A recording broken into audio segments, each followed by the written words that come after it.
Oke, selamat siang. Sebelumnya, Assalamualaikum warahmatullahi wabarakatuh. Kami di sini dari kelompok 7 ingin mempresentasikan hasil diskusi kami berupa analisis aktivitas pendanaan. Next. Yang mana anggota kelompok kami terdiri dari Karindita Dewi dengan NIM 178, yang kedua ada Fayaza Amila dengan NIM 180, yang ketiga ada Amalia Hernawati dengan NIM 189, yang keempat ada Farah Aida dengan NIM 198, dan yang terakhir saya sendiri Muhammad Ilham Maulana Hidayah dengan NIM 198. Oke, untuk presenter materi pertama akan disampaikan oleh presenter pertama. Silahkan. Oke, untuk materi yang pertama yaitu pembiayaan utang. Jadi setiap bisnis itu membutuhkan dana untuk menjalankan operasinya. Dana ini dapat diperoleh melalui dua sumber, yaitu ekuitas dan juga liabilitas. Ekuitas adalah hak pemilik atas aset perusahaan setelah semua utang dibayar. Kemudian utang adalah kewajiban yang muncul dari transaksi masa lalu dan harus dibayar di masa depan.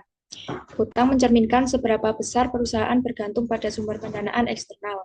Secara umum, utang tidak secara langsung mempengaruhi nilai perusahaan, tetapi dapat mempengaruhi nilai saham karena berhubungan dengan risiko keuangan dan profitabilitas.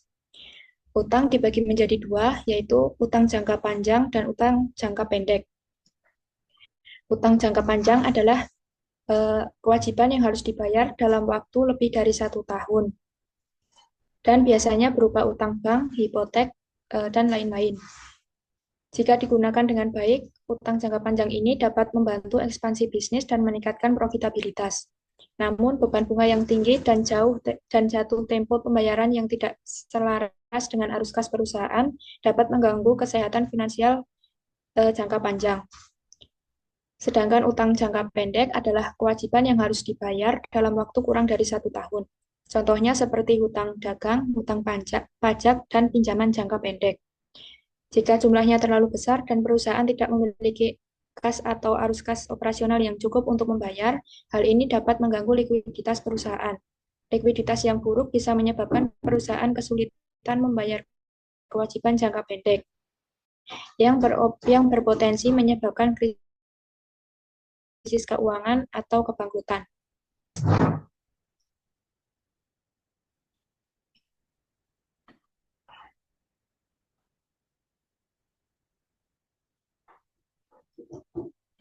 Yang selanjutnya yaitu pengungkapan terkait utang dalam laporan keuangan.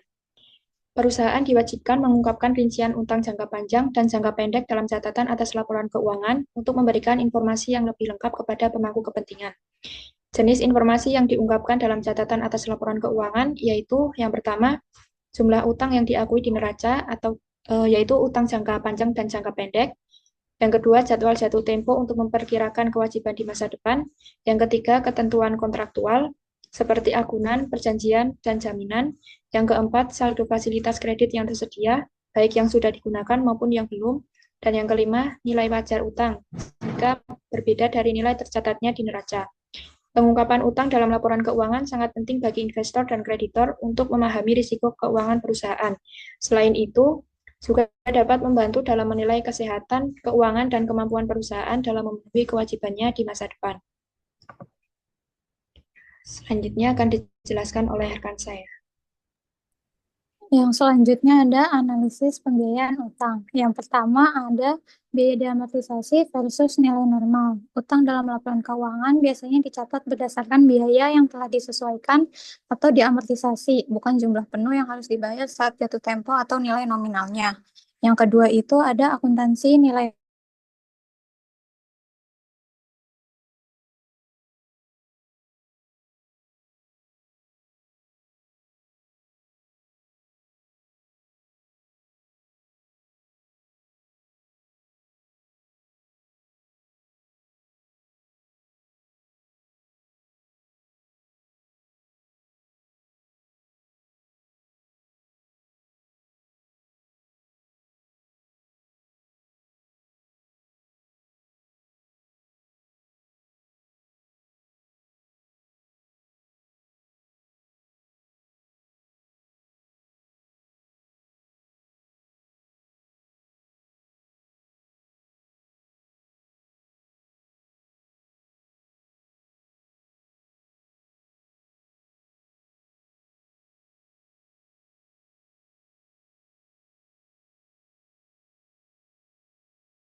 Yang selanjutnya ada proteksi.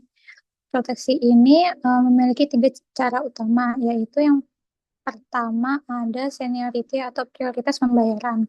Pinjaman dengan prioritas tinggi harus dibayar lebih dulu dibanding utang lain jika perusahaan bangkrut. Yang kedua ada kolateral atau jaminan. Ini adalah aset yang digunakan sebagai jaminan saat perusahaan mengambil pinjaman. Jika perusahaan bangkrut dan tidak bisa membayar utangnya, pemberi pinjaman bisa mengambil aset ini dan menjualnya untuk menutupi kerugian. Yang ketiga ada covenant atau perjanjian khusus. Ini adalah aturan atau batasan yang harus dipatuhi perusahaan saat mengambil pinjaman. Pemberi pinjaman membuat aturan ini agar mereka bisa memastikan perusahaan tetap mampu membayar utangnya. Next.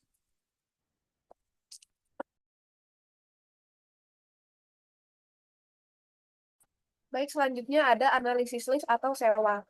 Secara simpelnya, list itu adalah sebuah cara untuk menggunakan aset, misalnya contohnya seperti mobil, peralatan, tanpa harus membeli aset itu. Jadi kita tuh kayak nyewa itu gitu loh.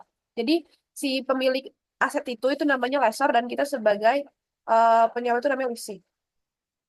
Ada dua metode akuntansi list atau sewa ini. Yang pertama ini ada sewa modal dan yang kedua ada sewa operasi. Untuk sewa modal ini, aset dan kewajiban dicatat sebesar nilai kini pembayaran sewa minimum. Aset aset disusutkan sesuai kebijakan normal penyusutan penyewa dan beban bunga dicatat pada kewajiban sewa. Ya, itu selanjutnya ada eh, sewa operasi, yaitu pembayaran sewa dibebankan sebagai beban saat terjadi. Tidak ada aset atau kewajiban yang diakui di neraca. Next. Nah, selanjutnya ada pengungkapan sewa. Untuk pengungkapan sewa ini, pembayaran sewa minimum masa depan untuk 5 tahun berikutnya dan total setelah itu untuk sewa modal dan sewa operasi. Selanjutnya ada beban sewa untuk setiap periode yang dilaporkan dalam laba rugi. Next.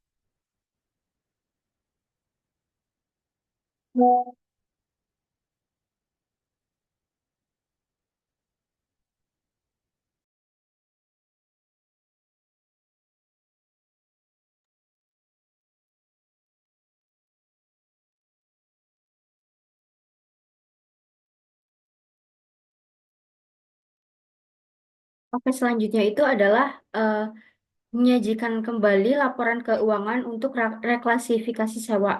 Jadi tujuannya itu adalah mengklasifikasikan kembali sewa operasi menjadi sewa modal untuk mencerminkan kewajiban yang sebenarnya. Dampaknya itu ada tiga. Yang pertama, laba operasi naik karena penghapusan beban sewa. Kedua, beban bunga dan depresiasi bertambah, namun mengurangi laba bersih. Lalu yang ketiga, aset dan kewajiban bertambah karena pencatatan aset sewa dan utang terkait. Lalu mengenai kontingensi dan komitmen. Kontingensi sendiri merupakan potensi kewajiban yang bergantung pada peristiwa di masa depan. Jenisnya bisa berupa tuntutan hukum, garansi, produk, kewajiban pajak. Pelaporannya sendiri itu yang pertama, jika kemungkinan besar terjadi dan jumlahnya bisa diestimasi, maka harus dicatat sebagai kewajiban. Yang kedua, jika hanya kemungkinan terjadi, diungkap dalam catatan laporan keuangan. Lalu selanjutnya itu ada komitmen. Komitmen itu adalah kontrak yang mengharuskan perusahaan melakukan pembayaran di masa depan. Contohnya itu pembelian jangka panjang, kontrak konstruksi atau investasi modal, dan perjanjian lisensi. Dampaknya ini tidak muncul dalam neraca, tapi bisa mempengaruhi likuiditas dan fleksibilitas keuangan perusahaan.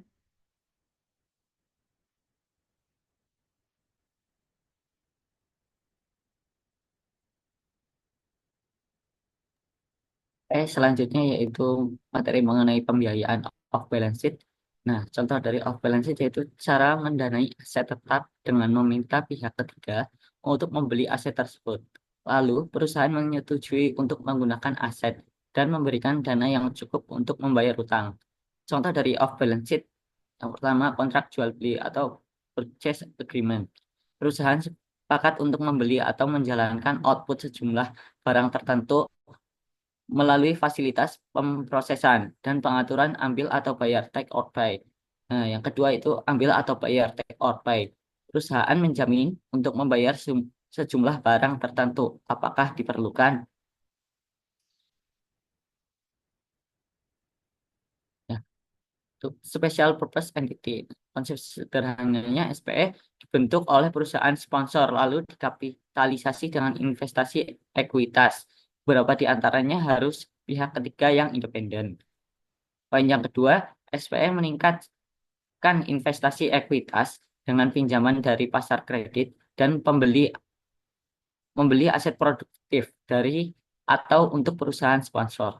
Dan poin yang ketiga, arus kas dari aset produktif digunakan untuk melunasi hutang dan memberikan imbal hasil kepada investor ekuitas. Contohnya, suatu perusahaan ingin membangun sebuah gedung kantor, tetapi tidak ingin mencatat aset ataupun liabilitas pada laporan posisi keuangan. Nah, SPE menyetujui untuk membiayai dan membangun gedung dan menyewakan kepada perusahaan melalui sewa operasi, sewa sintetis. Jika perancangan berjalan dengan tepat, aset maupun liabilitas tidak akan tercermin dalam pelaporan keuangan tahunan perusahaan.